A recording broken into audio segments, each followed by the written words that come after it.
Shalom teman-teman, perkenalkan nama saya Utang Ratu Andung, NIM 1121060, kelas B, Program Studi Manajemen, Universitas Kristen Wiraucana Sumba. Pada kesempatan kali ini, saya akan menjelaskan tentang kebijakan moneter dalam rangka menyelesaikan tugas pengantar ilmu ekonomi semester 1.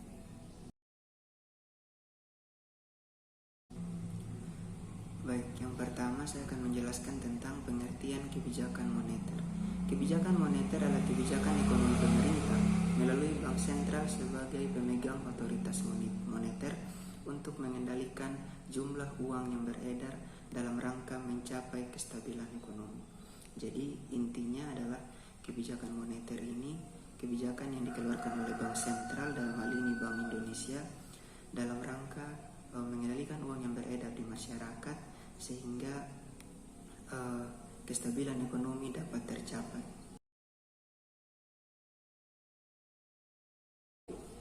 Nah, dari pengertian tersebut dapat kita simpulkan bahwa peran kebijakan moneter lebih berfokus kepada mengendalikan uang yang beredar di masyarakat dan juga mengatur suku bunga. Selanjutnya, dari peran serta pengertian kebijakan moneter, kita akan mempelajari tentang fungsi dari kebijakan moneter. Fungsi kebijakan moneter yang pertama adalah menjaga stabilitas ekonomi. Artinya bahwa kebijakan moneter mengatur jumlah uang yang beredar agar seimbang dengan jumlah barang yang tersedia. Fungsi dari kebijakan moneter yang kedua adalah menjaga kestabilan harga. Tujuannya agar harga dari barang yang kita inginkan atau yang kita ingin mengkonsumsinya atau membelinya itu tidak cenderung naik, sehingga mampu untuk kita membeli sesuai dengan jumlah uang yang kita miliki. Nah, fungsinya yang ketiga adalah meningkatkan kesempatan kerja. Nah, dengan adanya kebijakan moneter, maka kesempatan kerja akan semakin luas dan dapat menurunkan jumlah pengangguran. Dan fungsi yang terakhir adalah memperbaiki posisi neraca perdagangan dan neraca pembayaran, yaitu dengan cara mendevaluasi mata uang rupiah dan mata uang asing. Nah, intinya adalah kebijakan moneter yang dikeluarkan oleh Bank Sentral atau Bank Indonesia itu untuk mengendalikan inflasi agar masyarakat lebih sejahtera dengan kondisi ekonomi yang membaik dan stabil.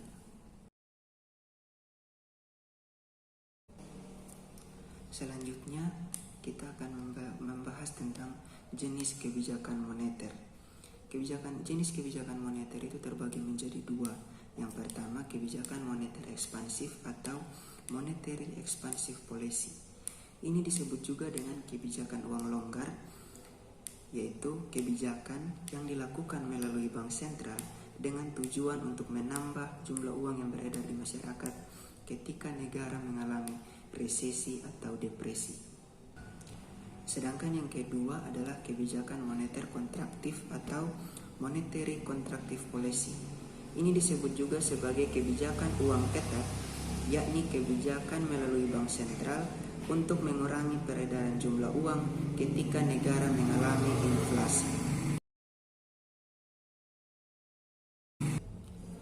Nah, selain jenis kebijakan moneter, terdapat pula yang namanya instrumen kebijakan moneter, di mana instrumen kebijakan moneter ini terbagi menjadi 4 instrumen kebijakan. Yang pertama ada kebijakan operasi pasar terbuka atau open operation market, di mana kebijakan ini adalah kebijakan dengan menjual atau membeli sertifikat Bank Indonesia atau SBI atau surat berharga di pasar modal. Yang kedua ada kebijakan diskonto atau discount policy, yaitu kebijakan dengan menaikkan atau menurunkan suku bunga pada bank umum. Yang ketiga ada kebijakan cadangan wajib atau reserve requirement ratio, yaitu peraturan bank sentral dalam menaikkan atau menurunkan cadangan kas pada bank umum Sedangkan yang terakhir atau yang keempat ada kebijakan kredit selektif, yaitu kebijakan bank sentral dalam pemberian kredit pada masyarakat. Sekian penjelasan saya tentang kebijakan moneter. Selanjutnya tentang berkaitan dengan kebijakan fiskal akan dijelaskan oleh teman saya atas nama Vito Julius Gai. Sekian dan terima kasih. Perkenalkan, nama saya Vito Julius Gai, NIM 1121059. Saya dari Prodi Manajemen. Saya akan membahas tugas pengantar ilmu ekonomi dari kelompok 4. Tugasnya pengertian fiskal dan tujuan fiskal, jenis fiskal, dan instrumen fiskal.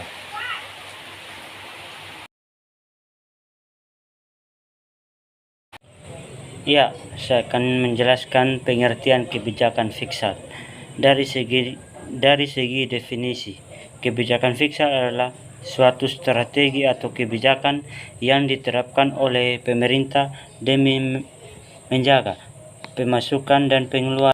Pemasukan diatur utama melalui pajak dan pengeluaran, yakni berupa anggaran yang dikeluarkan untuk menunjang program pemerintah. Kebijakan fiskal berkaitan erat dengan kebijakan untuk meraih tujuan ekonomi tertentu melalui instrumen perpajakan, penerimaan utang piutang, dan belanja pemerintah di Indonesia. Kebijakan fiskal ada pada kewenangan Badan Kebijakan Fiskal atau BKF Kementerian Keuangan RI. Saya akan menjelaskan tujuan kebijakan fiskal. Tujuan utama dikeluarkan kebijakan fiskal adalah untuk menentukan arah, tujuan, sasaran, dan prioritas pembangunan nasional serta pertumbuhan perekonomian bangsa. Ada beberapa tujuan kebijakan fiskal, yakni 1. Meningkatkan potensi SDM dan menurunkan angka pengangguran. Salah satu masalah terbesar dalam perekonomian kita adalah tingginya jumlah pengangguran pada usia produktif. Kebijakan fiskal dapat menangani masalah tersebut melalui program peningkatan kualitas SDM masyarakat. Dengan meningkatkan kualitas SDM, diharapkan tenaga kerja usia produktif memiliki keahlian dan kompetensi yang memadai serta mampu bersaing di dunia kerja baik nasional maupun internasional.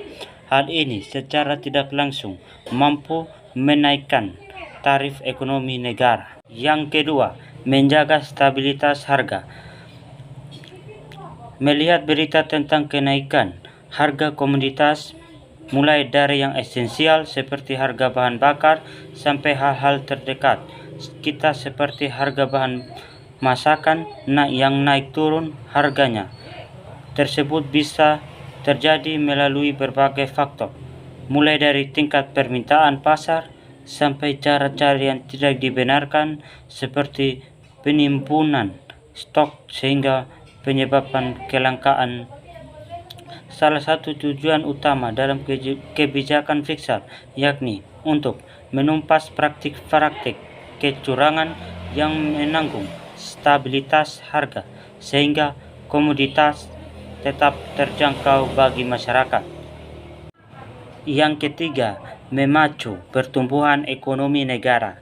Dalam tujuan utamanya, selain untuk menjaga keseimbangan perekonomian negara, kebijakan fiskal juga berfungsi untuk meningkatkan pertumbuhan ekonomi. Kebijakan fiskal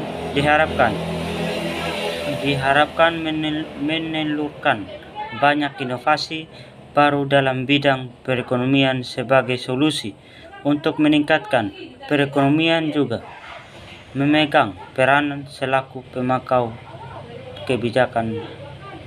Yang keempat, mendorong laju investasi. salah satu transaksi terbesar dalam perekonomian yakni nilai investasi yang masuk ke negara melalui kebijakan fiskal. Laju investasi dapat didorong untuk meningkatkan perekonomian dan kepercayaan para investor akan stabilnya perekonomian suatu negara. Dengan iklim investasi yang baik, investor akan tertarik untuk menguncurkan dana investasi sehingga negara juga bisa menarik nilai pajak yang lebih banyak. Yang kelima, mewujudkan keadilan sosial. Kebijakan fiskal juga berperan dalam program peningkatan kesejahteraan dan perlindungan sosial. Contohnya nyata dari hal tersebut yakni program pemulihan ekonomi nasional yang dicetuskan oleh Kementerian Keuangan. Instrumen kebijakan fiskal.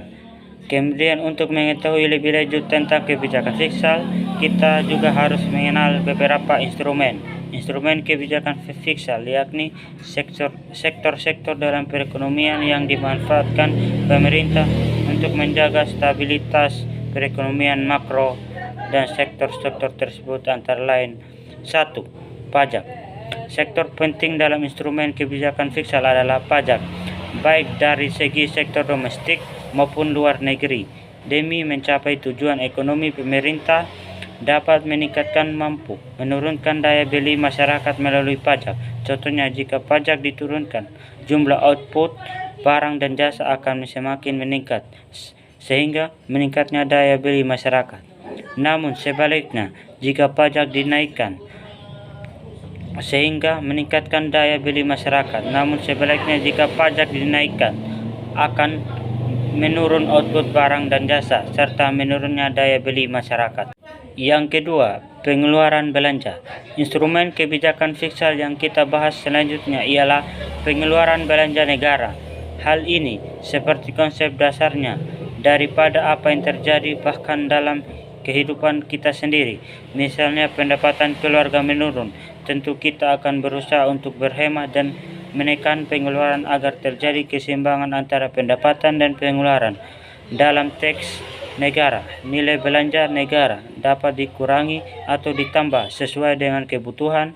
Apabila neraca pembayaran negara defisit, maka pemerintah bisa mengurangi pengeluaran belanja dan di sektor tertentu, misalnya penundaan pembayaran THR dan bagi PNS.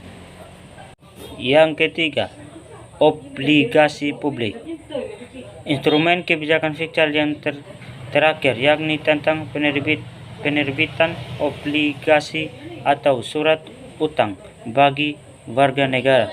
Surat utang ini terkenal dalam bidang investasi, di mana rakyat yang memiliki dana ditawarkan untuk membeli surat utang dari negara dan negara akan memicil hutang tersebut beserta bunga pinjamannya.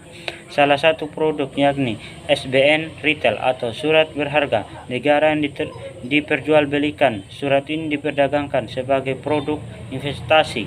Jika kamu memutuskan untuk membeli SBN retail, selain kamu akan mendapatkan imbalan balik hasil melalui bunga, kamu juga berperan langsung dalam pembiayaan anggaran pembangunan negara (IHO).